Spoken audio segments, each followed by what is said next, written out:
commencer d'abord par ce qu'on a vu dans 1.9, des syllogismes non catégoriques. On a vu que des fois c'était valide, des fois c'était pas valide. D'accord? On a vu 3 sortes de syllogismes non catégoriques.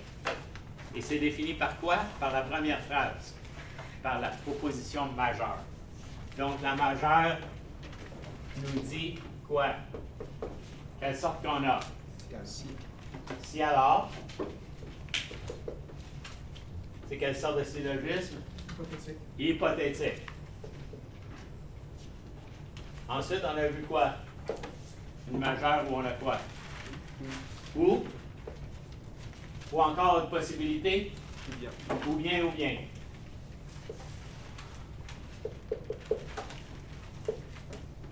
Comment on appelle ces deux sortes-là? Disjonctif. Tu vas un petit peu trop vite, mais tu vas me le dire dans une seconde. Disjonctif. Et il y a 2 sortes de disjonctions. Ou tout ça inclusif. Disjonction inclusive. Et l'autre, disjonction exclusive. Pourquoi faire ça? Y a-t-il une différence entre les deux? Quelle est la différence entre les deux? Continue, t'es bien parti. Non, je laisse les robots se monter. Quelle est la différence entre disjonction exclusive et inclusive? Oui. Quand c'est inclusif, les deux prémices peuvent être vraies en même temps, puis quand c'est exclusif, c'est l'un ou l'autre. Exact. Quand c'est exclusif, c'est l'un ou l'autre. Quand c'est inclusif, on peut avoir les deux sont possibles. Si je dis Serge mange ou dort, quand on met juste ou, on convient que c'est inclusif. Ça veut dire il mange seulement, il dort seulement, ou c'est un acrobate qui mange et qui dort en même temps.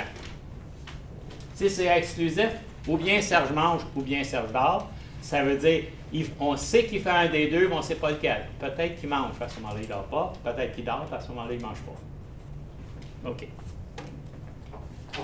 Est-ce que j'ai plus d'informations quand je sais que ou bien Serge mange ou bien Serge dort, ou quand je dis Serge dort? Dans quel des deux cas j'ai le plus d'informations? Oui. Le premier. Non, le deuxième. Quand je dis Serge dort, je sais qu'il dort. Dans le premier, c'est ou bien il dort ou bien il mange. Je sais qu'il fait un des deux, mais je ne sais pas lequel. Tu sais, tu dis, qu'est-ce que Serge fait? Bien, à cette heure-là, ou bien Serge mange ou bien Serge dort. Ça veut dire que ça arrive qu'il mange à cette heure-là, puis ça arrive qu'il dort. J'ai moins d'informations parce que j'ai 2 possibilités. Plus on va avancer, plus on va parler de ça. C'est la théorie de l'information qui a été développée par un des fondateurs de l'informatique qui s'appelle Claude Shannon. Donc, on a beaucoup d'informations si je dis Serge dort que si je dis ou bien Serge dort ou bien Serge mange. Entre les deux disjonctions, inclusif et exclusif, dans quel des deux j'ai le plus d'informations? Ça, c'est pour 2 morceaux de robot. Ou bien A ou bien B. L'autre possibilité, A ou B. Exclusif. Dans quel des deux j'ai le plus d'informations? Exclusif, parce que tu sais que c'est une des deux valeurs à tout ça. 2 morceaux de robot, 3 morceaux de robot pour toi. Là, tu sais qu'il se passe A ou qu'il se passe B. Tu as 2 possibilités. Tu as pas mal d'informations. Si je dis A ou B, il peut se passer juste A, il peut se passer juste B, ou il peut se passer les deux. Il y a 3 choses possibles qui peuvent se passer dans l'inclusif. Dans l'exclusif, il y a juste 2 choses possibles qui peuvent se passer. Si je sais A ou B inclusif, je sais moins de choses que si je sais A ou bien B exclusif.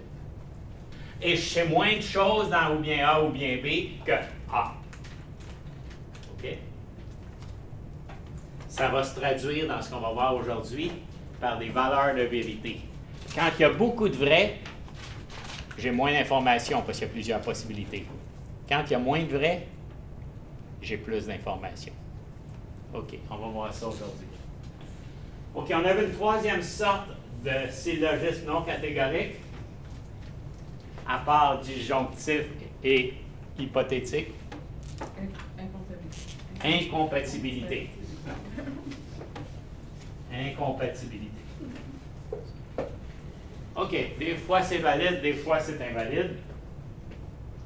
Et aussi, par exemple, si on prend 1.9, si Paul est intéressé par Eugène Ionesco, alors il a eu rhinocéros. Vous voyez tout de suite que c'est si, alors, donc vous voyez quelle sorte dont il s'agit. OK? Si vous allez au 4e, la ville, le D, à la page suivante, page 40, la ville de Belmopan est au Belize ou en Amérique centrale. Où? Ça vous dit tout de suite laquelle sorte. Quelle sorte de syllogisme non catégorique on a. Auckland ne peut être à la fois en Australie et en Nouvelle-Zélande. Et là, je vous dis gentiment dans la parenthèse, autrement dit, Auckland est une ville d'Australie, est incompatible avec Auckland est une ville de Nouvelle-Zélande. Ça nous dit quelle sorte est devant nous. OK? Et on a vu quels sont les valides et quels sont les invalides. Ça, c'est la première chose importante qu'on a vue la semaine dernière. La semaine dernière, au dernier cours, il y a 2 semaines, puisque c'était congé la semaine dernière. En passant, merci beaucoup d'être venu aujourd'hui et d'avoir écourté d'une journée votre semaine de lecture. Comme ça peut remplacer le cours de la semaine dernière. L'autre chose qu'on a vue la semaine dernière, au dernier cours, c'était quoi, à part les syllogismes non catégoriques? C'était quelque chose à propos des syllogismes catégoriques. C'était ce qui concerne 1.10 à 1.12. C'était quoi? Polysyllogisme. Les polysyllogismes. OK. Pourquoi on parle de polysyllogisme? Polys en grec, ça veut dire plusieurs. Vas-y. Parce qu'on peut avoir, théoriquement, on peut avoir une infinité de syllogismes, mais en fait, non, parce que... Un nombre fini. Mais il peut N, avoir... mais fini, mais Ouais, pas c'est ça. infini. Si Ben, c'est c'est infini, ça que je voulais dire, si ouais. c'est infini, on ne peut pas C'est résoudre. une confusion valide, ouais. Un nombre fini, mais on peut en avoir beaucoup. C'est ça. C'est ça que je voulais dire. OK. Je présente que c'est ça que tu voulais dire. Polysyllogisme. On a plusieurs propositions. Est-ce qu'on peut changer l'ordre? Oui. Ça s'appelle comment? Permutation. La permutation. On peut faire de la permutation. Pourquoi faire de la permutation? Je vais vous donner un exemple. 1.11. Tous les curieux meurent jeunes, aucun homme ne court dans la rue. Pourquoi il faut que je fasse une permutation? Oui. Pour que ce soit valide, pour les valider. Oui, puis pour que ça soit valide, qu'est-ce que ça prend? Un moyen terme. Donc, je pourrais matcher tous les curieux meurent jeunes avec une autre des propositions qui parle des curieux ou qui parle des jeunes, de ceux qui meurent jeunes. Dans ce cas-là, je pense que c'est les curieux. Hein? Et donc, à ce moment-là, j'arrête là parce que je suis en train de le faire. Il faut se trouver un moyen terme. Quand on a un moyen terme, qu'est-ce qu'on fait? On fait comme si c'était un syllogisme simple.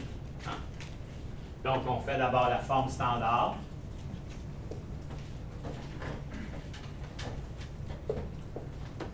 On va avoir un grand terme puis un moyen terme dans la première prémisse. On va avoir un petit terme puis un moyen terme dans la deuxième prémisse. On va avoir dans la conclusion un petit terme et un grand terme.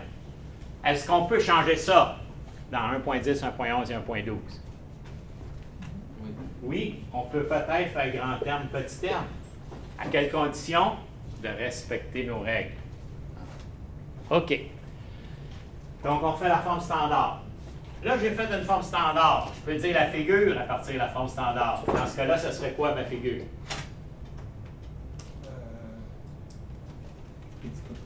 Prédicat, prédicat.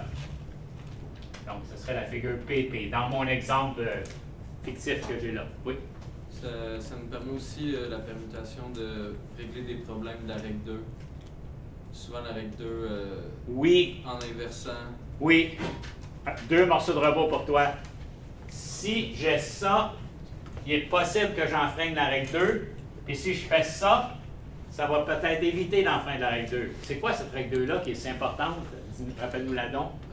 C'est que l'extension des termes ne doivent pas être plus grandes dans la conclusion que dans les prémices. Oui.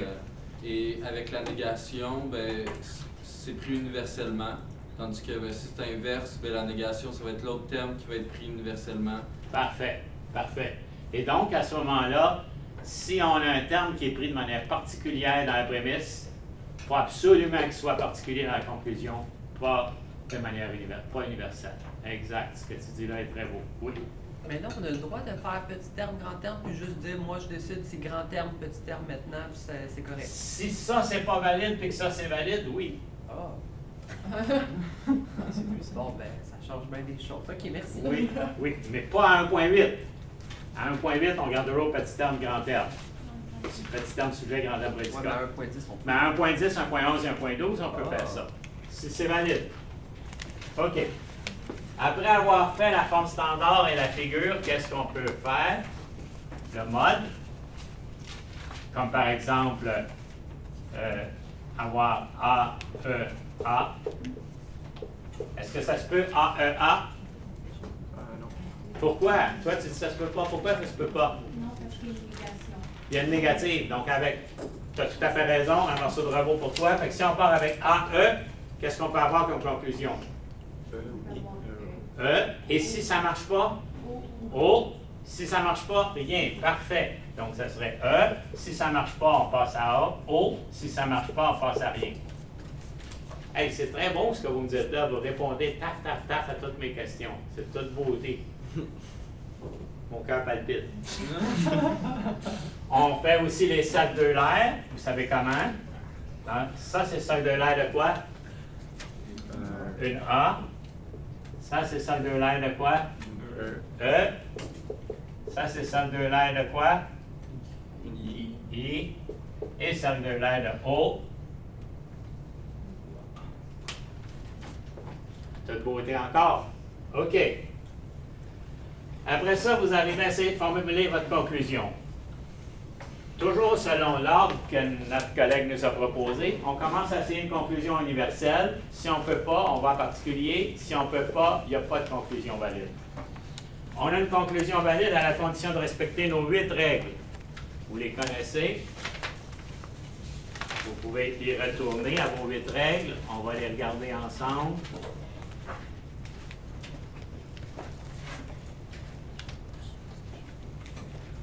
Excusez mon... Comme notre cahier est assez volumineux, ça ne roule pas trop vite. OK, on a nos 8 règles. 3 termes. Peux-tu faire un syllogisme avec 4? Ben oui. Avec 4 termes? Non, parce que je n'ai pas de moyen terme. OK, non, pas dans une main. 2 termes. Vous avez parmi les 20 des exercices de 1.8, vous avez peut-être vu un cas où il y a 2 termes. Ouais. C'est pas un syllogisme. Ça reste là. Ça arrête là. Donc, ça prend 3 termes différents. Règle 2, la plus importante de toutes, notre collègue nous l'a rappelé tantôt, quand un terme est particulier dans les prémices, il ne peut pas être universel dans la conclusion. C'est une erreur. Quelle sorte d'erreur? 2. Oui. Quelle sorte? Comment on appelle ça, une erreur comme ça? Certaines femmes ne sont pas gentilles. Aucune femme n'est gentille. L'induction. Erreur inductive. Indépendamment que ce soit vrai ou faux, quand c'est un mensonge, là, tu parles de la valeur dans le monde. Du point de vue de la logique, c'est une erreur inductive. C'est pas généralisé à partir du particulier.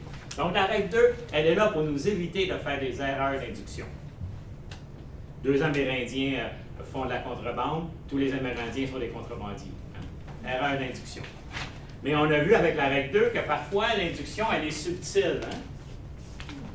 Il n'y a pas beaucoup de politiciens qui font des inductions idiotes, genre les séparatistes sont... Il y a 3 séparatistes méchants, donc tous les séparatistes sont méchants. Non. Mais en faire des plans berlificotés en se servant de la règle 2, ça pourrait être très dangereux. OK, la règle 3, pas de moyen terme dans la conclusion. Mais voyez-vous que la règle 3, là, on a pris la peine de la formuler, pas de moyen terme dans la conclusion. On a appris d'abord à faire petit terme sujet, grand terme prédicat, mais là, on vient de voir qu'on peut les inverser dans certaines situations. Si j'ai une conclusion E ou I, Voyez-vous que c'est bien facile de faire inversion grand terme, petit terme. Pourquoi?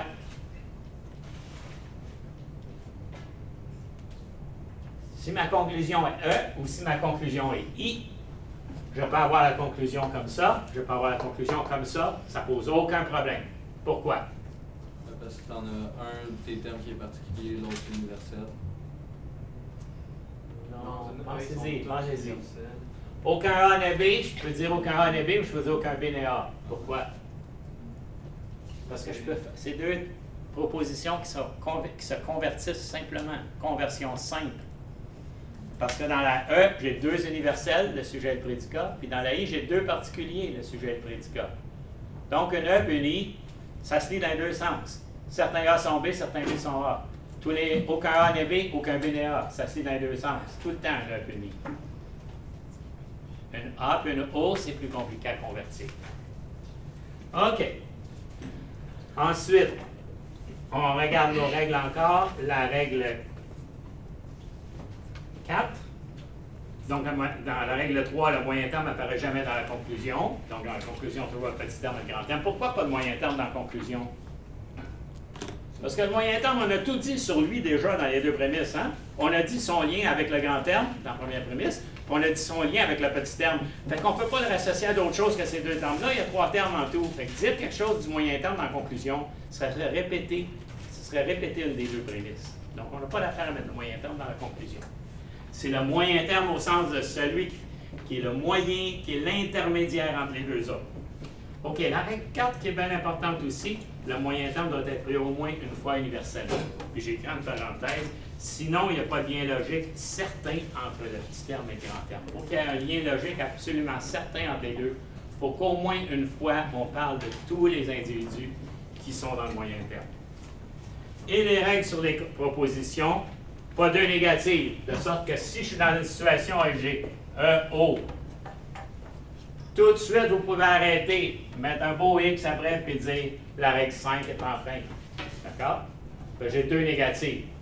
Nier deux fois, je sépare les choses, je sépare mes concepts deux fois, je ne peux pas faire de lien dans la conclusion, je n'ai fait que des séparations. OK. Quand j'ai deux prémisses affirmatives, ma conclusion est affirmative, règle 6. OK? Si je réunis deux fois, je ne peux pas séparer dans la conclusion. Et la règle 7, la loi du pire. Hein? Que c'est ça, la loi du pire? Quelqu'un peut me l'expliquer, nous l'expliquer à la classe? La règle 7. Je l'entends, puis je demande, puis je suis parti. S'il y a une des deux propositions qui est négative, il faut que la conclusion soit négative. S'il y a une des deux propositions qui est particulière, il faut que la conclusion soit particulière.